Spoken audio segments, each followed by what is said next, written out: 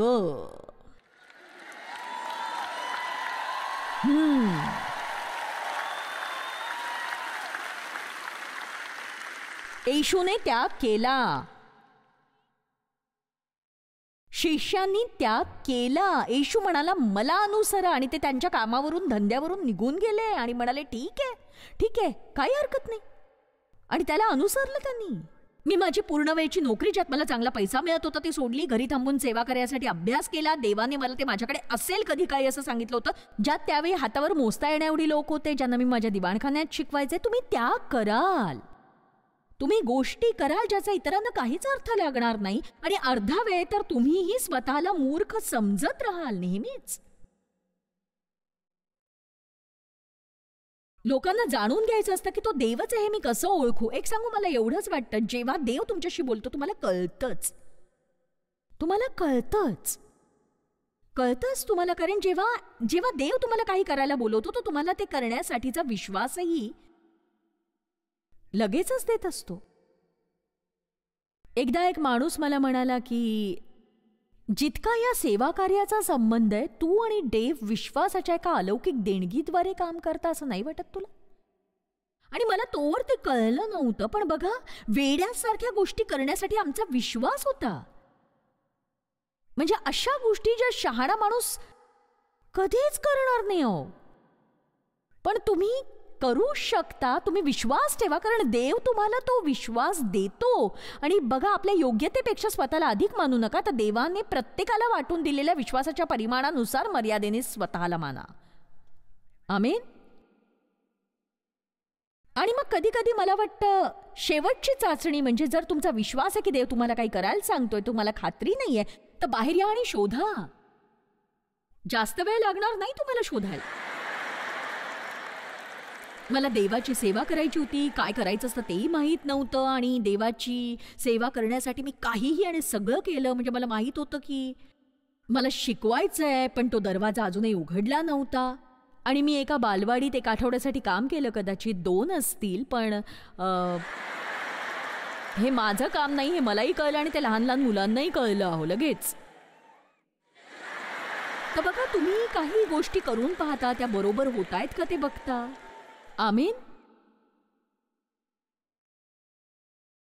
एका वेळी थोडंसं. एक सांगू, जेव्हा ते इस्रायली त्यांचा प्रवास रानातून करत होते आणि मिस्रातून, बंधनातून मुक्त होऊन आले, पण ते अजूनही वचनदत्त भूमीत पोचले नाही. आपल्यापैकी बरेच जण असतात तसेच ते होते. ते वचनदत्त भूमीबद्दल ऐकत होते, पण त्यात राहत नव्हते. त्यात ते राहतच नव्हते. आणि मला आवडतं की बायबल असं म्हणतं की दिवसा त्यांना मेघ मार्ग दाखवत होता, आणि रात्री अग्नी, आणि तो मेघ जेथे थांबे तेथे ते तळ देत. त्यांनी तळ ठोकला आणि त्यांनी प्रवास केला. त्यांनी तळ ठोकून त्यांनी प्रवास केला, आणि ते अगदी आपल्या आयुष्यासारखं आहे हो. एक सांगू, आपण थोड्या काळासाठी प्रवास करतो, मग कुठेतरी जातो, मग काहीच होत नाही, मग नुसतीच पायपीट करतो, मग जरा तळ ठोकतो आणि विसावा घेतो, आणि विजयाच्या ठिकाणी थोड्या वेळासाठी पुन्हा तळ ठोकतो, आणि मग अचानकपणे कसलीही सूचना न देता देव म्हणतो की आता अजून थोडा प्रवास बाकी आहे, आणि मग तुम्ही पुढच्या दिशेने चालू लागता. आणि बघा, देव एका वेळी थोड्याच गोष्टी करतो. तुझा देव परमेश्वर त्या राष्ट्रांना तुझ्यापुढून हळूहळू घालवील. हळूहळू. आपल्याला गोष्टी हळूहळू का मिळतात? आपण गर्वापासून दूर राहावं म्हणून. जे लोक एका रात्रीत चमकतात ते यश क्वचितच टिकतं, कारण ते त्या प्रकारची प्रसिद्धी हाताळण्यासाठी ते आध्यात्मिकरित्या अजिबातच तयार नसतात. आमेन. देवा, मी तयार आहे हे तुला माहीत असेपर्यंत मला ते देऊ नकोस अशी प्रार्थना केलेली चांगली अहो खरं तर. आमेन.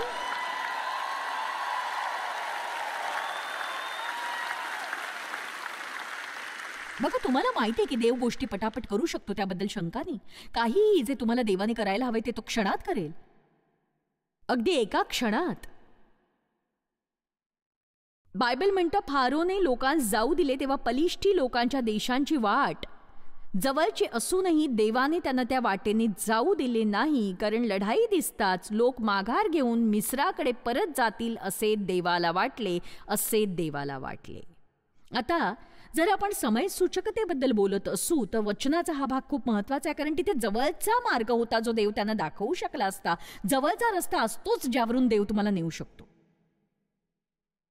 देव मलाही जवळच्या रस्त्याने नेऊ शकला असता, पण तो म्हणाला की त्याने ते केलं नाही, कारण ते लढाईसाठी तयारच नव्हते. त्याचा अर्थ काय आहे बघा, प्रत्येक वेळी जेव्हा तुम्ही पुढे पुढे जाता सैतान तुमच्या विरुद्ध आक्रमकपणे येतो. प्रत्येक वेळी तुम्हाला काही जास्त मिळतं तेव्हा तुमच्यातलं काहीतरी कमी होतं.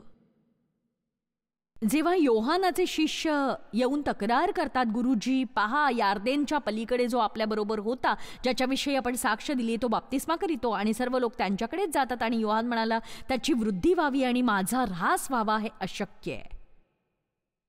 तुमच्या आयुष्यात देवाची वृद्धी होण्यासाठी तुमच्यात कमी व्हायला पाहिजे. आणि तुम्ही स्वतःबद्दल काय विचार करता, स्वतःकडे कसं बघता, आपली वृत्ती स्वतःबद्दल वाईट असावी असंही देवाला वाटत नाही, आणि आपण कुणापेक्षा तरी वरचढ आहोत असं आपल्याला वाटावं असंही देवाला वाटत नाही. चला आता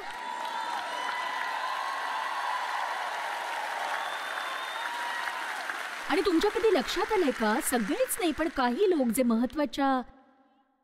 महत्वाच्या पदावर असतात ते इतरांना वाईट वागवताना दिसतात, जे त्यांना वाटतं की त्यांच्या इतके महत्वाचे नाहीयेत. आणि हीच तर गोष्ट आहे बघा, देवासाठी प्रत्येक जण तितकाच महत्वाचा असतो.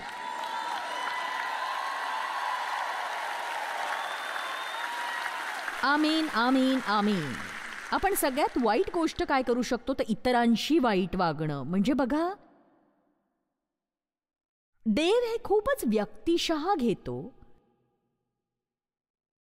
आणि एक सांगू का की मी तयार नव्हते, आणि मला वाटलं होतं मी तयार होते, पण मी ठाम राहायला तयार नव्हते. मला माहीत नव्हतं देवाने देववचन शिकवण्याचं कधी माझ्या हृदयात घातलं.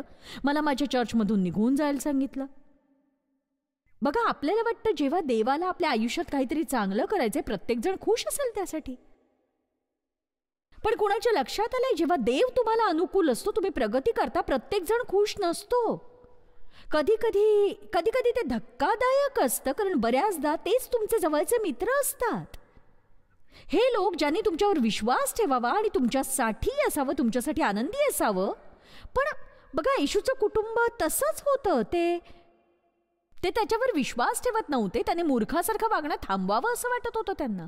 आणि एक सांगू, तुम्ही जे म्हणताय ते खरंच तुम्ही असलात तर चमत्कार दाखवा, काहीतरी करा. आणि येशू काय म्हणाला माहितीये, माझा समय अजून आला नाही, तुमचा समय तर सर्वदा सिद्ध आहे, पण माझा समय आला नाही. त्याला समय सूचकता कळली होती आणि आपल्यालाही कळायला हवी. आपण देवाच्या पुढे उडी मारू शकत नाही केवळ कुणासमोर तरी सिद्ध करायला की आपण बरोबर आहोत. ती वेळ कधी येणार. बघा, माझ्यावर जी टीका झाली त्याबद्दल मला माहीत नव्हतं. मला माहीत नव्हतं की जेव्हा तुम्ही टीव्हीवर याल तेव्हा तुमच्यासमोर काही दशलक्ष लोक असणार आहेत जे तुमच्यात काहीतरी चूक दाखवतील. हो, आले, मलाही अगदी मजेशीर अनुभव आले. ही बाई एवढी लांब कानातले का घालते जे इतके चमकत असतात. पण माझ्या बाबतीत घडणाऱ्या गोष्टी लक्षात आल्या नाही. ज्या चर्चमध्ये मी होते त्यांचा महिला संदेष्टांवर विश्वासच नव्हता. मला माझं चर्च सोडावं लागेल, मित्र गमवावे लागतील हे मला माहीत नव्हतं. आणि एक सांगू का, मी तयारही नव्हते त्यासाठी, पण तरीही मला परमेश्वरात सामर्थ्यशाली व्हायचं होतं. आणि तुम्ही परमेश्वरात सामर्थ्यशाली कसे व्हाल? गोष्टी पार करून. तुम्ही मोठे कधी होता? तुम्हाला जे हवं ते मिळताना नाही. जेव्हा तुम्हाला हव्या त्या गोष्टी मिळत नाहीत आणि तरीही तुम्ही सोडून देत नाही, तेव्हा तुम्ही मोठे होत असता. तुम्ही कधी मोठे होत असता सांगू? जेव्हा तुम्हाला हवं ते मिळत नसतं तरीही तुम्ही योग्य तेच करत राहता ना, तेव्हा. कारण हेच तर गुपित आहे. आपण योग्य ते केवळ परिणामांसाठीच करू शकत नाही.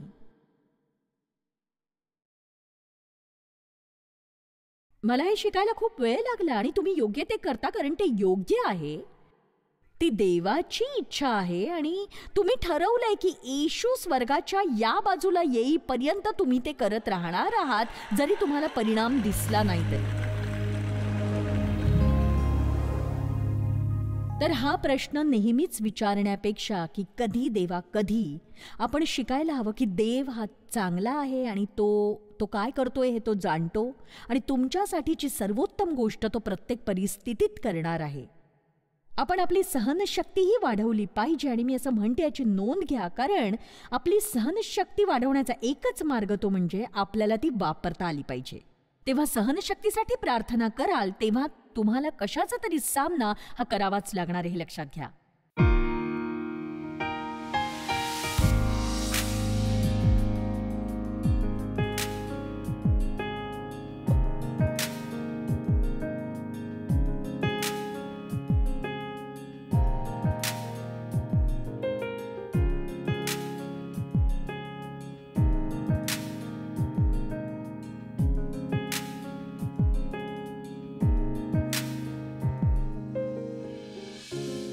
हा कार्यक्रम जॉयस मायर मिनिस्ट्रीच्या भागीदारांमुळे आणि मित्रपरिवारांमुळे शक्य झाला आहे.